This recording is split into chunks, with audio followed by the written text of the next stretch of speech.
Good afternoon everyone. Good morning झालं नाही, actually good morning झालेलं, पण हा व्हिडिओ एडिट करायचाच राहिलेला.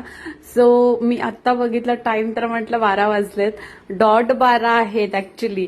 तरी पण गुड आफ्टरनून. तर इथे हा माझा कालचा लुक आहे जो तुम्ही बघताय, याच्यामध्ये मी कम्प्लीट रेडी होऊन सगळं आटपून स्टुडिओला गेलेली आणि नंतर मी शूट काही घेतलंच नाही. ऍक्च्युली मी माझ्या मोबाईलची मेमरी डिलीट करण्यामध्ये एवढी हे झालेली ना की संध्याकाळी 4 वाजले. नंतर मी घरी आली, सगळी कामं आटपून थोडा वेळ झोपली आणि उठली तर रात्र झालेली.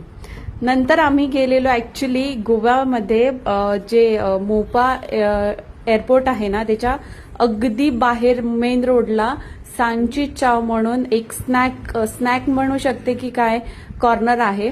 तिथे तुम्हाला रस ऑमलेट, पुन्हा किमा पोळी, ह्या सगळ्या गोष्टी मिळतात. तर आम्ही तिकडे गेलेलो जस्ट फॉर टेस्ट. आणि खरं सांगू का, अकॉर्डिंग टू प्राइस ते जरा मला हाय वाटलं, म्हणजे जास्ती पैसे वाटले. त्याच्यानंतर आम्ही तिकडनं रिटर्न येताना जस्ट थोडंफार खाण्यासाठी पुन्हा थांबलेलो. बट या हॉटेलला तुम्ही जाऊ शकता डोळे बंद करून, कारण ह्याचा आम्ही फक्त स्टार्टर मागवलेला, पण तो मला खूप आवडलेला, चिकन 65. आणि टेस्ट पण एक वेगळी होती, तर तुम्ही मस्ट ट्राय आहे.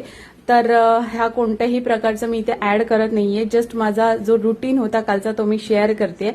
आणि येस, हा ब्लॉग इथेच मी एंड करते. श्री स्वामी समर्थ. बाय बाय, भेटूया नेक्स्ट ब्लॉगमध्ये.